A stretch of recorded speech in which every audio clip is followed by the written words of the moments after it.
Gente querida do meu coração, a paz. Volta e meia aparece na internet notícias sobre o terceiro templo. E o judeu vai reconstruir o terceiro templo, os Estados Unidos, e o Bush, e o Biden, e o Amazing Grace, Red Bull, Today, Shoryuken, Hadouken. Um monte de notícias. E aí fica acreditado, meu Deus, Jesus tá voltando, terceiro templo, terceiro templo. Só que 90% não faz ideia o que isso quer dizer. O que essas coisas estão falando? O que tem de tão importante no terceiro templo? E hoje eu vou fazer você entender de uma vez por todas, de uma forma muito simples, tá? Não vou aprofundar para não ficar um vídeo muito longo, mas eu quero deixar de forma muito simples. O templo, ok? O que é o templo? Qual a importância do terceiro templo? Vamos voltar um pouco na história do povo judeu, o povo de Israel, a saída do Egito. Moisés sai com o povo do Egito, tá? Vocês lembram? Eu vou começar a história por aí. Moisés sai com o povo do Egito e eles vão caminhando do Egito para Canaã, terra prometida, tá? Terra de leite e mel, aquela coisa delícia, tipo lua de mel. Amém, glória a Deus. Aí nessa caminhada, nesse meio tempo, Deus começa a falar com Moisés, começa a trazer a lei para Moisés, começa a trazer um monte de ensinos, os 10 mandamentos. O total da lei não são só 10 mandamentos, não, são 713 leis, mas isso aí é um assunto para outro dia. E aí, nesse meio tempo, Deus ensina Moisés a fazer um lugar para que Deus permanecesse ali, a presença de Deus estivesse no meio do povo. Aonde que ficava a presença de Deus? Dentro de um lugar chamado Arca. A Arca da Aliança simbolizava a presença de Deus no meio do povo. E a Arca da Aliança ela era adorada, não a arca em si, porque né, Deus nunca ensinou idolatria de objetos, mas a presença de Deus ela era reverenciada dentro de um lugar chamado tabernáculo. O que é o tabernáculo? É um templo desmontado. Então eles estavam andando no deserto e Deus falava, é aqui, a nuvem parava. Aí eles montavam ali o tabernáculo, a arca ficava ali, aí fazia a Páscoa, matava o cordeiro, aquele negócio todo, né? Que não vou aprofundar hoje. Aí depois que eles chegaram na Terra Prometida, Moisés morre, aí vem Josué morre, aí vem os juízes morrem, aí vem Samuel, aí Samuel morre, né? Uma mortalhada. Aí vai indo, acaba o período dos juízes, começa o período dos reis, né? Começa com Saul, depois de Saul é Davi e depois de Davi é Salomão. Isso eles já estão ali na Terra Prometida, que é Canaã, que hoje parte dela é Israel. Aí Salomão, ele constrói um templo. Porque até então, lembra do tabernáculo? O tabernáculo deixa de existir. Aí o tabernáculo que era desmontado, ele constrói um templo lindo, coisa maravilhosa. O templo chamado Templo de Salomão. E aí a Arca de Deus fica ali. Só que acontece um problema. Mais ou menos no ano 500 a.C., Salomão já morreu muito, foi 40 reis depois. A Israel é invadido por uma nação chamada Babilônia, Nabucodonosor. E o Nabucodonosor regaça o templo, destrói o templo fica em frangalhos. Aí o que acontece? Rouba a Arca da Aliança vai embora, ninguém sabe onde está a arca, aquela tristeza toda. Aí o templo fica destruído. Muito tempo depois, quase uma geração depois, nós já não tem mais Nabucodonosor, aí quem está reinando é a Pérsia, com um rei chamado Artaxerxes, né? Você assistiu lá o 300, lá o filme 300, Rodrigo Santoro, sem camisa, as meninas pira, aquele negócio todo, então é essa época aí, o rei Xerxes e o Artaxerxes. Aí o rei Artaxerxes fala para Neemias, porque você está triste aí, Neemias, porque o templo está destruído, aí reconstrói o templo. Aí ele dá dinheiro, permite, aí o Neemias vai lá, junto com Esdras, junto com Zacarias, junto com Ageu, essa turma toda, do Velho Testamento, lá, os profetas lá, e aí eles reconstroem o templo. Então é o segundo templo, lembra? Que a glória do segundo templo será maior do que o primeiro, a glória da segunda casa, né? Você sabe isso aí, que o pessoal faz várias aplicações fora de contexto hermenêutico, mas não é o assunto hoje. Aí fica o segundo templo. Esse segundo templo, ele continua, porém, no ano 70 depois de Cristo, Tito, um general lá de Roma, ele destrói o templo. Aí o templo ele é destruído. E aonde que entra então essa ânsia pela reconstrução deste segundo templo que foi destruído, que é o chamado agora terceiro templo? Porque existe uma profecia do livro de Daniel, não eu Daniel, o Daniel da Cova dos Leões, um cara fenomenal. E no capítulo 9 do profeta Daniel, a partir do verso 20, você vai ver uma profecia sobre um cara chamado Anticristo.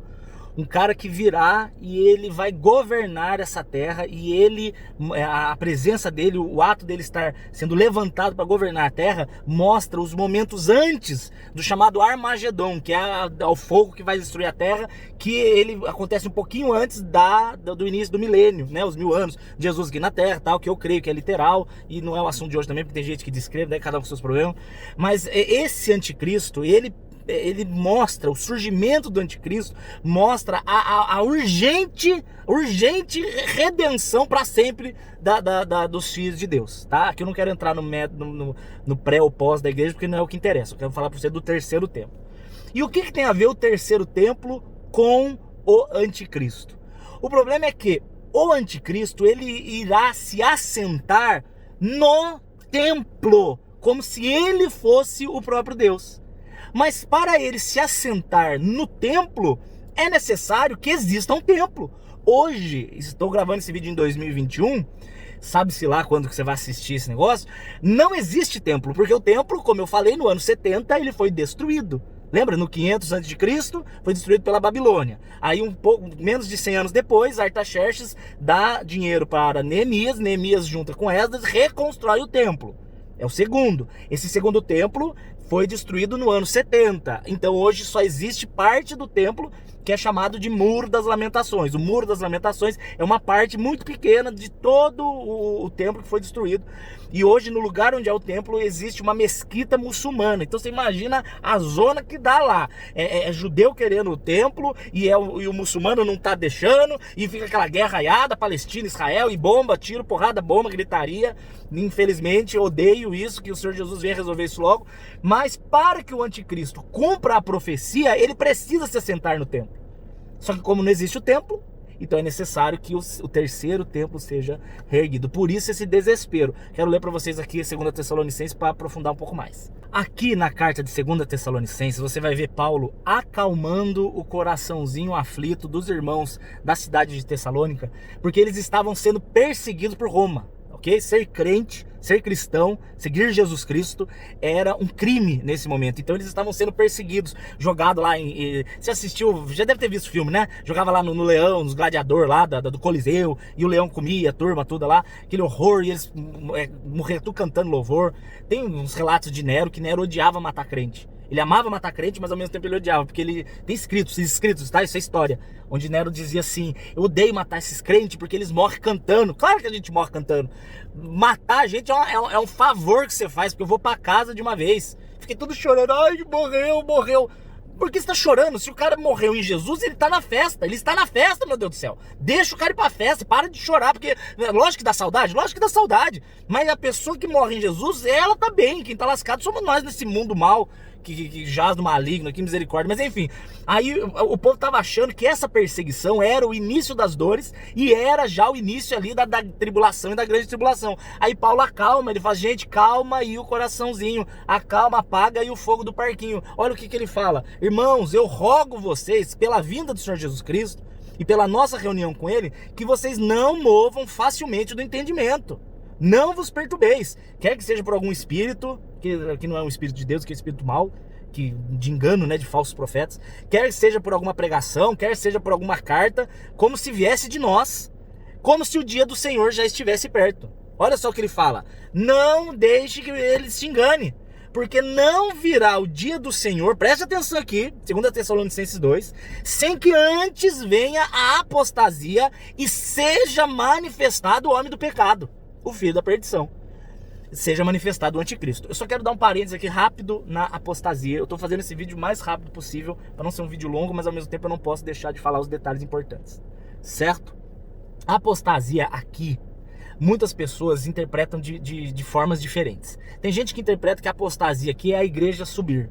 Então ele fala: não vai acontecer o surgimento do anticristo antes que venha a apostasia. Que sentido? Apostasia, porque a palavra apostasia, ela pode significar abandono de fé, ou ela pode significar algum tipo de separação, algum tipo de ato de apartar. Então, por exemplo, quando você vai ler 1 Timóteo 4, ele fala assim, que nos últimos dias os homens dariam ouvidos a espíritos enganadores e apostatariam da fé. Se apostatar fosse sempre abandono de fé, não precisaria especificar qual apostasia era. Então, se 1 Timóteo 4 ele diz apostatar da fé, significa que nem toda apostasia é da fé. Se fosse, não precisaria especificar que é da fé, tá entendendo? Então quem crê assim, entende que essa apostasia está falando sobre algum tipo de separação. Tem gente que fala que é abandono de fé, tem gente que entende que aqui está falando abandono da fé, ou seja, o mundo ia ficar largado da imoralidade. Tem gente que crê que aqui é a retirada da igreja, e outras pessoas creem que é da igreja e do Espírito Santo. Isso é normalmente quem crê que é pré-tribulação, crê que aqui essa apostasia é a retirada da igreja. Quem crê na pós-tribulação, crê que essa apostasia é a imoralidade tomar conta do mundo para que o ambiente esteja propício para o surgimento do anticristo. Então, só para ficar aí, porque eu realmente não vou dizer o que eu creio. Aí é cada um com seus problemas. Eu tenho a minha posição, mas eu não quero ficar aqui, porque senão fica aquelas briguinhas no comentário. Ai, pré, pós, não quero saber disso. Eu tô falando do tempo. Aí ele vira e fala assim, tem que ter a apostasia e o surgimento do filho do pecado, filho da perdição, que é o anticristo. Aí olha só o verso 4, que interessante.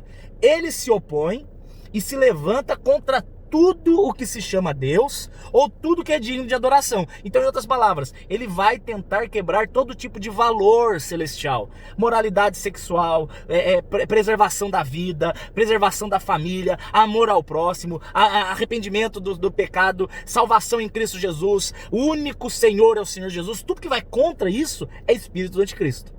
Tudo que nega a verdade da Bíblia é espírito do anticristo. É interessante que hoje as pessoas tentam argumentar que a Bíblia é preconceituosa. Eu ouço isso constantemente. A Bíblia é preconceituosa. Mas peraí.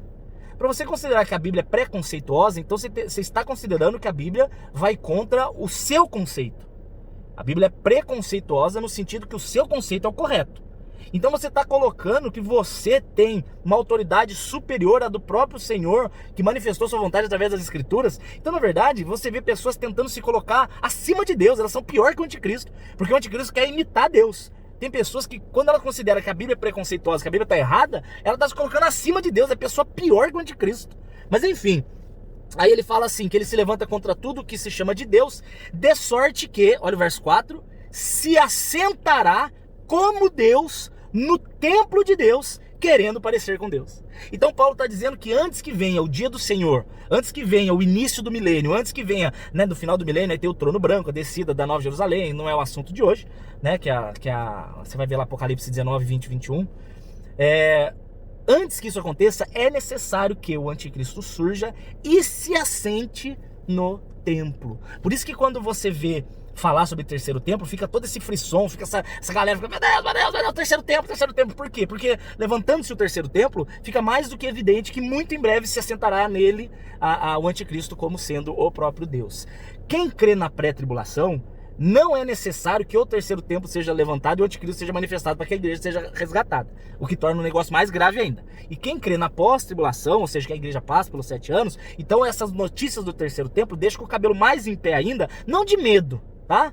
Quem tem medo de Jesus voltar é quem está devendo, quem não entendeu que Jesus Cristo pagou os pecados e quem não anda em santidade. Porque quem ama Jesus Cristo, quem nasceu de novo Jesus Cristo, eu não gosto de falar a palavra apaixonado, mas quem é apaixonado pelo Senhor Jesus Cristo, quer mais que o anticristo levante logo e Jesus volte, porque eu quero ir para casa, velho. Eu quero ir para casa, seja na pré ou quer na pós, eu quero estar lá, sabe? Eu creio na pré porque eu quero descansar logo, não quero passar pela tribulação, mas eu creio que se for pós, é que o Senhor vai me sustentar até o fim. Então não interessa, se é pré, se é pós, se é briga de sentar na mesa, comer um churrasco e discutir isso. O que importa é estar lá. Então a volta de Cristo tem que trazer para você uma paz, uma alegria, uma ansiedade boa, uma expectativa boa, sabendo que essas notícias do terceiro templo só demonstram que será muito em breve o nosso reencontro com o Senhor Jesus.